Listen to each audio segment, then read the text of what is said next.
Posa'm la blanqueta de patiño, pobra seituma de llega, un blanco tibse y muyo. Sosera que sosa de lego, nencrese a botir la lebre, nentire ma viño yo.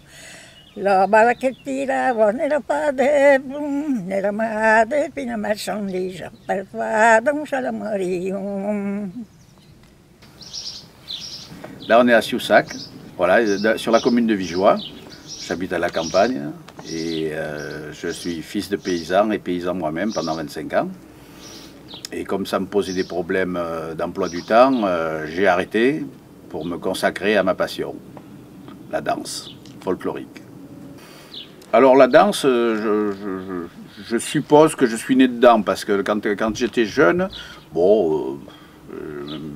ma mère dansait bien, mes oncles dansaient, puis je devais danser quand j'étais jeune, mais j'en ai pas un souvenir vraiment précis.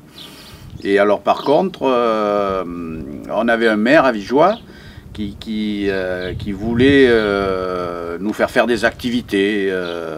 Donc on a commencé par construire des canoës, on avait la rivière la Vézère. On a construit des canoës, on est allé sur la Vézère et en même temps, ou presque en même temps, il nous a fait danser un peu.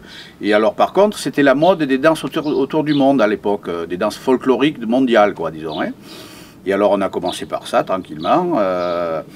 Et puis au bout de 3-4 ans, on a dit, mais nous on est des Limousin, on a des danses quand même, il faudrait peut-être les faire, puisqu'on faisait les danses d'autres régions. Et on a commencé comme ça, voilà. Premier stage à Moulins en 70, on a ramené 35 danses. Mais les danses limousines, on les faisait un peu quand même, en balle, on dansait la bourrée, on dansait je sais pas quoi, la valse, des trucs comme ça. Et par contre, à 35 ans, je me suis reconnu dans ma culture. J'ai dit, celle-là, c'est les miennes. Voilà, ces danses sont les miennes, voilà. Et ben, je sais pas, un déclic comme ça. Là, avant, je les faisais pour m'amuser, et après, j'ai reconnu que c'était à moi.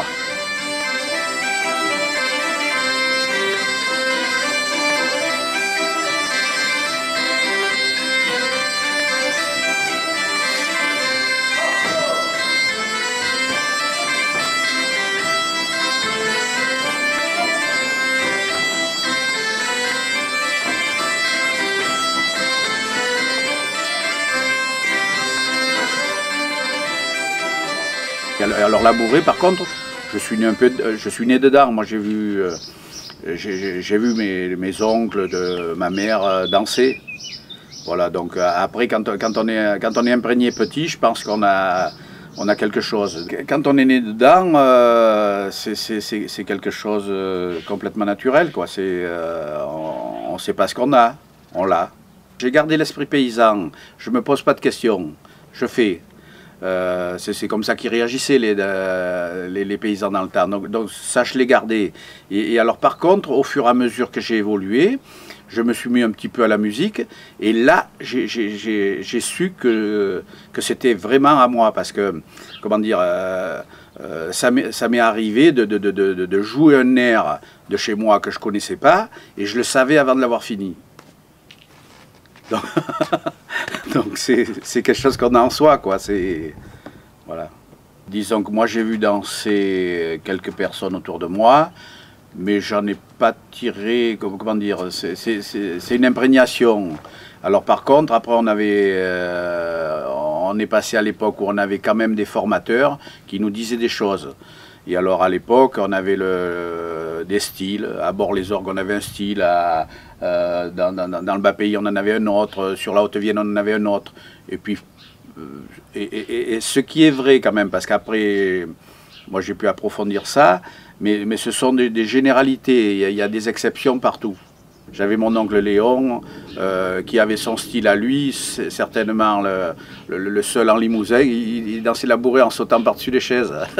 Bon, donc, il y en avait sans doute d'autres, mais ben, si on l'avait collecté, on aurait dit ben, le style des Vigeois, c'est la bourrée vraiment en sautant très haut. Mais non, c'était Léon, c'est tout. Moi, le collectage auprès des gens, j'en ai pratiquement pas fait. J'en ai fait très très peu. Par contre, les groupes folkloriques... je pense que j'ai à peu près connu presque tous les groupes limousins. Je suis imprégné de ça, c'est sûr, oui, oui. Et puis en plus, comme on ne se posait pas de questions, on a du mal à savoir d'où elles viennent, les danses. Et en plus, comment dire, les gens qui sont partis à Paris se sont mélangés. C'était le Massif central. Et alors, les danses sont parties à Paris, sont revenues, et elles sont revenues mélangées. Alors, on ne savait plus si c'était de la Corrèze, de la Haute-Vienne, du Cantal, c'était des danses du Massif central. Il y a eu l'influence des formateurs, parce que les formateurs, il y a une trentaine d'années, quand je voyais danser quelqu'un, je pouvais savoir, je savais qui c'est qui l'avait formé. Alors maintenant, ça se perd, ça, parce qu'il y a énormément d'ateliers d'un peu partout, alors qu'à l'époque, moi, je sais pas, il y avait 4 ou 5 formateurs dans tout le Massif central, ou à quelque chose près, quoi. Et alors, on pouvait savoir qui c'est qui avait formé, rien que par le style. En souvenir, moi, j'ai qu'un groupe, c'est Favard, où ils n'ont pas gardé les films alors qu'ils ont été filmés. Je me rappelle de 2 cadrettes, personne ne faisait la même, c'était magnifique. Et c'est la seule fois que j'ai vu 2 cadrettes qui ne faisaient pas la même, quoi. Ils faisaient pas la même danse et ils s'entendaient. Et ça, c'était merveilleux, jamais je l'ai revu.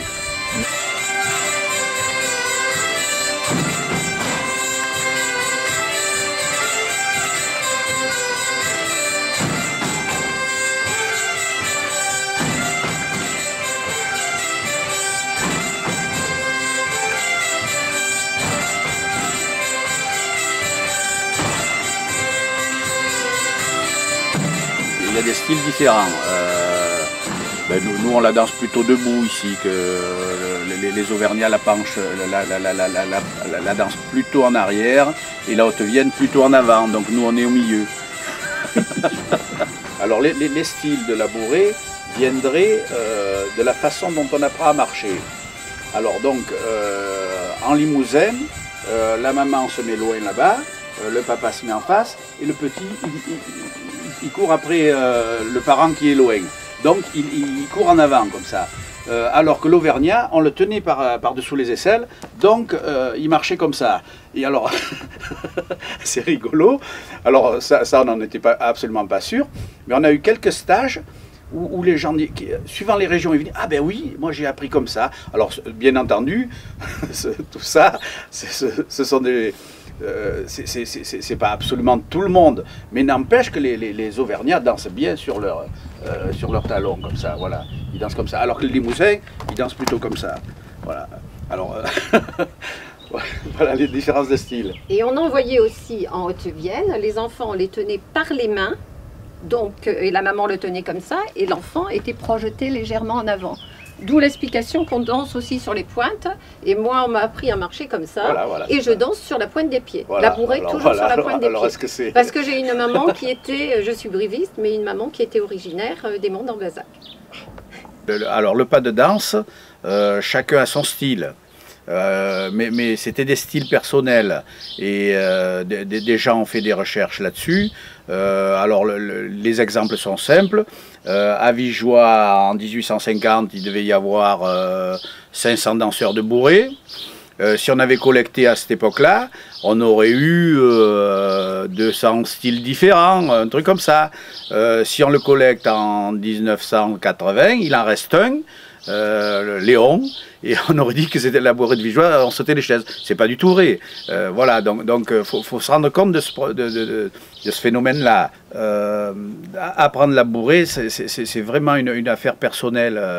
Il est sûr que si on est né dedans et qu'on fait partie du monde paysan, on est imprégné, ça se voit. Mais si on est dans une réception quelconque et qu'il y a pas mal de danseurs, on peut très bien venir d'une autre région et très bien danser la bourrée. Ça peut arriver aussi. Donc tout est possible, il n'y a pas de vérité à 100%. Aujourd'hui, on en est venu à la technique de la danse, tout simplement parce que comme on ne vit plus, on n'est plus imprégné par... les gens ne sont plus nés dans la danse. Donc on n'est pas imprégné par ce qu'ont fait nos ancêtres, ce qui fait qu'on déforme la danse. Et la bourrée se transforme en polka. Ce qu'on fait aujourd'hui auprès des groupes folkloriques, on corrige ce phénomène-là, mais par contre, on passe par des techniques. Maintenant, l'authenticité, c'est la pédagogie. 5-6 fois de suite. Premier, carré. Deuxième, frappé. Troisième, gauche. Tour à gauche. Quatrième, droite. Cinquième, droit, frappé. Une fois chacun, hein.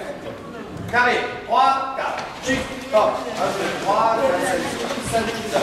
Chic, hop. 4, 5, 6, 7, 8, 9. Tour à gauche. Chic, droite. Droite. Pour ce qui est de la transmission, je ne me suis jamais arrêté. On accumule un certain nombre de connaissances sans s'en rendre compte. Et puis aujourd'hui, je vois que je suis riche de ça. J'ai quelques convictions. Je ne sais pas qui c'est qui a dit, quand on ne sait pas où on va, il faut savoir d'où on vient. Donc à mon petit niveau, bon, ben, je retransmets la danse que faisaient nos aïeux. Voilà, et c'est important d'avoir des racines, donc c'est dans ce sens-là que je retransmets. Et bien entendu, moi j'aurais voulu que ça reste, comment dire, une pratique dans la population comme ça, mais c'est pas ce qui se passe. Donc on est obligé de retransmettre aujourd'hui, donc c'est le travail qu'on fait.